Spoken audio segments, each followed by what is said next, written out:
নমস্কার। আজকে আমি আপনাদের দেখাবো যুবসাথী 2026 সালে যে নতুন ফর্ম বেরিয়েছে সেটা কীভাবে ফিল আপ করবেন, নির্ভুলভাবে কীভাবে ফিল আপ করবেন সেটা দেখাবো। চলুন শুরু করি। আর এই ফর্ম ফিল আপ করার আগে আপনাকে মাথায় রাখতে হবে কী কী ডকুমেন্টস লাগবে। আমি একটু লিখে দিয়েছি। 1 নম্বর মাধ্যমিক অ্যাডমিট কার্ড, 2 নম্বর মাধ্যমিক মার্কশিটটা রাখতে হবে, ভোটার কার্ড, আর আধার কার্ড, পাসপোর্ট সাইজের ফটো লাগবে। 40-এর মধ্যে বয়স হতে হবে। 21 থেকে 40-এর মধ্যে আপনার বয়স থাকে, আপনি কিন্তু প্রতি মাসে 1,500 টাকা করে পেতে পারেন। ঠিক আছে, এই ডকুমেন্টসগুলি রাখতে হবে। এবার চলুন আমরা ফর্মটা ফিল আপ করবো। আমি এখানে একটা ফর্ম ফিল আপ করে রেখেছি। এই ফর্মটি সম্পূর্ণ কিন্তু ইংলিশে করতে হবে, বাংলা একদম করবেন না, কারণ যখন অনলাইন সাবমিট করা হবে সেটা কিন্তু ইংলিশে হবে। এখানে পরিষ্কার লিখেছে ইংরেজি বড় হাতের অক্ষরে পূরণ করুন, আর যে ঘরগুলি ফাঁকা আছে ব্ল্যাঙ্ক বক্সে টিক চিহ্ন দিন, এটা লেখা আছে। আমরা ইংলিশে ফিল আপ করবো। আমাদের সুবিধার্থে বাংলায় লিখে দিয়েছে, কিন্তু আমরা এটা বুঝে কিন্তু ইংলিশে ফিল আপ করবো। প্রথমে লেখা আছে দুয়ারে সরকারি রেজিস্ট্রেশন নাম্বার। এই নাম্বারটা আমরা কিন্তু ক্যাম্পের থেকেই পেয়ে যাবো। এই নাম্বারটা, এই নাম্বার নিয়ে চিন্তা করার কারণ নেই। এরপরে লেখা আছে আধার নাম্বার। এই আধার নাম্বারটা আমরা আধার নাম্বার বসিয়ে দেবো, প্রত্যেকটা ঘরেই বসাতে হবে। লেখা আছে উপভোক্তার নাম মাধ্যমিক বা সমমানের পরীক্ষা অনুযায়ী, মানে মাধ্যমিকের যে নামটি ছিল সেই নামটি আমার লিখতে হবে। এখানে দেখো একটা আমি নাম লিখেছি, প্রত্যেকটা ঘরে লিখেছি অরিন্দম ঘোষ লেখা আছে, এইভাবে লিখবে। আর নাম আর টাইটেলের মাঝখানে একটা গ্যাপ রাখবে, কিন্তু এই গ্যাপটা কিন্তু আমি লিখেছি, গ্যাপ রাখবে। ঠিক আছে, এটা হলো। এবার মোবাইল নাম্বার, যে মোবাইলটি ব্যাংকের সাথে লিঙ্ক করা আছে সেই নাম্বারটা দিতে হবে। তাহলে মোবাইল নাম্বার আমি এখানে একটা নাম্বার দিয়েছি, দেখো এই নাম্বারটা দিয়েছি, এটা মোবাইল নাম্বার। আর কি আছে, যদি ইমেল থাকে লিখবে, না থাকলে লিখবে না। আমি কিন্তু ইমেল অ্যাড্রেস দিয়েছি। এখানে দেখো প্রত্যেকটা অক্ষরই কিন্তু স্মল লেটার লেখা আছে, কারণ এখানে তো ইমেল অ্যাকচুয়ালি স্মল হয়, তাই স্মল লিখেছি, আর বাকি সব ক্যাপিটাল করেছি। তো তোমরা কিন্তু সব ক্যাপিটাল করবে। আর জেন্ডারটা টিক মার্ক দেবে, মেল হলে মেল, ফিমেল হলে ফিমেল, বা আদার্স থাকলেও সাদাসে অন করবে। ডেট অফ বার্থ লিখবে, কীভাবে লিখবে দেখো লেখা আছে ডেট, ডিডি হচ্ছে ডেট, এমএম হচ্ছে মান্থ, ওয়াই হচ্ছে ইয়ার। প্রথমে লিখবে ডেট, যার যেটা হবে। তারপরে দেখো এইখানে দুটো ঘর গ্যাপ আছে, এখানে লিখবে মান্থ। তারপরে দেখো একটা ঘর গ্যাপ দিয়ে এখানে লিখেছে ইয়ার, চারটে ঘরে কিন্তু ইয়ার লিখে ফেলবে। আমি এইভাবে লিখেছি, এই লিখেছি। এরপরে মাথায় রাখতে হবে যাতে বয়সটা যাতে 1/4/2026 তারিখে বয়স যাতে 40-এর মধ্যে হয়। আমি আমার ডেট অফ বার্থ হিসাব করে দেখলাম যে আমার বয়সটা হচ্ছে 37 প্লাস। প্লাস সাইনটা না দিলে হয় 37, এখানে লিখেছে বছর, তাই 37 বছর লিখলেই হবে। আর এই ক্যালকুলেশনটা করবে কীভাবে, আমি একটু চলে আসি গুগল থেকে। দেখো আমি একটা বের করেছি, এটা লিখবে, গুগলে গিয়ে লিখবে হচ্ছে ডেট ক্যালকুলেশন বা এস ক্যালকুলেশন। এজ ক্যালকুলেশন করলে এইভাবেই বেরোবে। এখান থেকে ডেট অফ বার্থ বসিয়ে দিলাম, আর age at the date of, এখানে কোন ডেটটা ধরা হয়েছে, এপ্রিল মাসে 1 তারিখ 2026, এটা লিখে ক্যালকুলেট করলেই কিন্তু আমার বেরিয়ে আসবে। আমাকে একটা বেরিয়েও আসছে, আমি দেখে নিয়েছি। এই যে 37 বছর 2 মাস হয়েছে এটা। ঠিক আছে, আমি কিন্তু 37 প্লাস করে দিয়েছি। গুগল থেকে পরিষ্কারভাবে তোমরা দেখে নিতে পারবে। এরপর চলে আসছি, দেখো এটা তো হয়ে গেছে। ফাদার্স নেম লিখবে, দেখো এখানে নাম লিখেছি, মাঝখানে গ্যাপ দিয়ে কুমার লিখেছি, ঘোষ লিখেছি, যার যেমন সেমন লিখবে।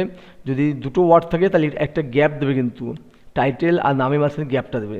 আর এখানে যে 3টে আছে গ্যাপ দিয়েছি। মাদার্স নেম, আমি এখানে দেখো নামে আর টাইটেলের মাঝখানে গ্যাপ দিয়েছি। এখানে দেখো স্বামী বা স্ত্রীর নাম লিখবে, যদি ছেলে হয় তার স্ত্রীর নাম লিখবে, আর যদি মেয়ে হয় তার স্বামীর নাম লিখবে। এখানে লিখেছি দেখো, তার স্ত্রীর নাম লিখে দিয়েছি। প্রিয়া ঘোষ। এরপর চলে আসছি ইফ নট জেনারেল, যদি কেউ জেনারেল না হয়ে যদি এসসি এসটি ওবিসি হয় তাহলে এখানে টিক মার্ক দেবে, আর এখানে কিন্তু সার্টিফিকেট নংটা অবশ্যই লিখতে হবে। আর জেনারেল হলে লেখার দরকার নেই, লেখার দরকার নেই, এই পার্টটা বাদ দিয়ে এলাম, একটা টিক মার্ক দিলে হবে, না দিলেও চলবে এটা, ঠিক আছে। এবার দেখো যদি বিবাহিত থাকে, বিবাহিত থাকে তাহলে কিন্তু এখানে টিক মার্ক দেবে, আর বিবাহিত না থাকে তাহলে আনম্যারিড এই ঘরটা কিন্তু ক্লিক করে দেবে, ঠিক আছে। এরপর চলে আসি আমরা, এইখানে লিখবে হচ্ছে অ্যাড্রেস, পুরো অ্যাড্রেসটা লিখতে হবে, বাড়ির নং, এই যে বাড়ির নং আমি লিখেছি। এইখানটা কিন্তু অনেকের সমস্যা দাঁড়াচ্ছে, বাড়ির নংটা পাবো কীভাবে, যাদের বাড়ির নং এখনও জানে না তাদের জন্য সমস্যা, তারা কীভাবে বাড়ির নংটা পাবে, গুগলে সার্চ করবে ভোটার লিস্ট, সেই ভোটার লিস্টের মধ্যে কিন্তু বাড়ির নং থাকে। দেখো আমি এখানে তুলে রেখেছি, এইরকম ভোটার লিস্ট পাবে, একটু বড় করে দেখাচ্ছি, এরকম ভোটার লিস্ট পাবে। সেই ভোটার লিস্টে দেখো, এখানে দেখো প্রত্যেকটা বাড়ির নং কিন্তু দেওয়া আছে, এই যে বাড়ির নং, এই যে বাড়ির নং, এই নাম্বারটা হচ্ছে বাড়ির নাম্বার, প্রত্যেকের দেওয়া আছে। তোমার যদি না পাও তাহলে কিন্তু এখান থেকে বাড়ির নাম্বারটা দেখে ধরো, ঠিক আছে। এই যে অরিন্দম ঘোষ, তার বাড়ির নাম্বারটা হচ্ছে এটা, আমি তুলে নিয়েছি এখান থেকে, বাড়ির নংটা পেয়ে গেলাম, বাড়ির নং পেয়ে গেলাম। এবার চলে আসি ভিলেজ, ভিলেজটা লিখবে, যার যেমন ভিলেজ তেমন লিখবে, পোস্ট অফিস যেটা সেটা লিখবে। এবার গ্রাম পঞ্চায়েত বা ওয়ার্ড নাম্বার সেটাও লিখবে, আমি এখানে ওয়ার্ড নাম্বার লিখে দিয়েছি।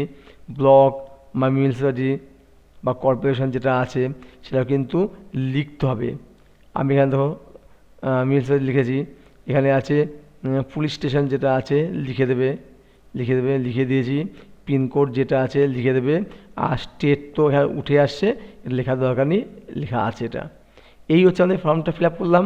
এবং আরও একটা পার্ট আছে, দেখো একটু নিচের দিকে আসি, পরের পার্টটা আছে এইটা। এবার দেখো লেখা আছে মাধ্যমিক বা সমতুল্য পরীক্ষার বিবরণ, মানে এখানে দেখো রোল, মাধ্যমিক অ্যাডমিট কার্ডের যে রোলটা আছে সেখানে দেবে। এবার আছে B1891, আমার মাধ্যমিকের অ্যাডমিটের রোলটা এরকম ছিল, আমি বসিয়ে দিয়েছি। এবং পাশে কি আছে, নংটা কিন্তু অ্যাডমিট কার্ড থেকে দেখে বসিয়ে দিয়েছি। আর ইয়ারটা লিখেছি, দেখো এই ইয়ারটা লিখেছি আমি। এরপরে কোথায় আসবে, শিক্ষাগত যোগ্যতা সর্বোচ্চ যোগ্যতা যেটা ছিল সেটাও কিন্তু আমি বসিয়ে দিয়েছি এখানটায়। বর্তমান পেশা বিজনেস যেটা আছে লিখে দিয়েছি। এবং ব্যাংক নেম, এই পার্টটা কিন্তু ভালো করে লিখতে হবে, কারণ হচ্ছে 1500 টাকা ঢুকবে কিন্তু এই ব্যাংকে মারফত টাকাটা আসবে, এখানে কিন্তু ভালোভাবে লিখবে, পরিষ্কারভাবে লিখবে, কোনো ভুল না হয়, একবার দুবার চেক করে নেবে। ব্যাংক নেম দেখো লেখা আছে ব্যাংক অফ ইন্ডিয়া, একটু গ্যাপ দিয়ে লিখেছি সবাই পরিষ্কার বুঝতে পারে। এবং ব্যাংক ব্রাঞ্চ নেম যেটা আছে এখানে দেখা যাচ্ছে অবন্তিপুর লিখেছি। এবং ব্যাংকের অ্যাকাউন্ট নাম্বারটা ভালো করে লিখতে হবে, এই পার্টটা ঠিকঠাক যাতে হয় লিখে দিয়েছি। ব্যাংকের অ্যাকাউন্ট নাম্বারটা দেখো লিখে দিয়েছি। এবং IFSC কোডটা কিন্তু ঠিকঠাক বসাতে হবে, এই যে বসিয়ে দিয়েছি।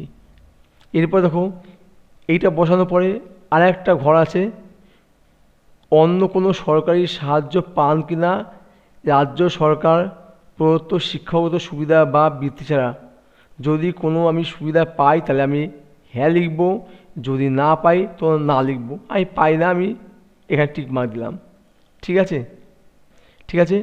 এবার দেখো কোন কোন ডকুমেন্টস আমি দেব সেটা কিন্তু আমাকে দিতে হবে, আমি টিক মার্ক দেবে। আমি মাধ্যমিক অ্যাডমিট কার্ডটা দেবো, আমি এখানে টিক মার্ক দিয়েছি। আচ্ছা মাধ্যমিক মার্কশিট দেবো, আমি এটা টিক মার্ক দিয়েছি।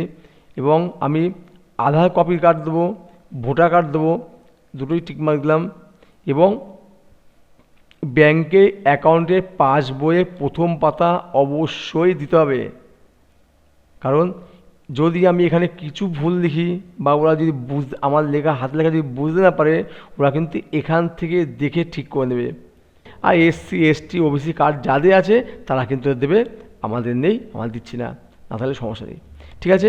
এরপর চলে আসছি, একটু নিচের দিকে আসি, এখানে ডিক্লারেশন দেওয়া আছে, দেখো সেলফ ডিক্লারেশন দেওয়া আছে, যদি সব যে ঠিক থাকে আমি যদি ওয়েস্টবেঙ্গল বাসিন্দা হই, সব ঠিক থাকে, এখানে আমি সই করব। এখানে সইটা করেছি, সই করলাম এবং ডেটটা আমি দিয়ে দেবো, যে ডেটে জমা দেবো সেই ডেটটাই লিখে দেবো।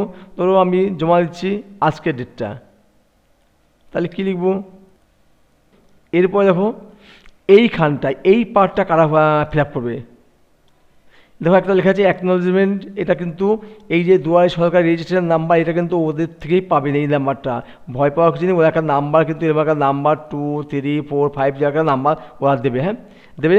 আর এইখানটায় কিন্তু আমরাও ফিল আপ করতে পারি, ওরাও ফিল আপ করতে পারি। এটা যদিও ওদের পার্ট, যার ফর্ম তার নাম লিখবে এখানটায়, অরিন্দম ঘোষ লিখে দেবে। এখানে মোবাইল নাম্বারটা যেটা আছে সেটা লিখবে। আর এই যে অ্যাপ্লিকেশন অন, যে ডেটে আমরা জমা দেবো সেই ডেটটাই লিখবো। এখানে 18 তারিখ, আর যদি 18 তারিখ জমা দিই তবে 18 তারিখেই হিসাবে তোমরা লিখতে পারো, লিখবে। আর মোবাইল নম্বর যেটা হবে সেটা লিখবে, এটা আধার নাম্বারটা লিখবে।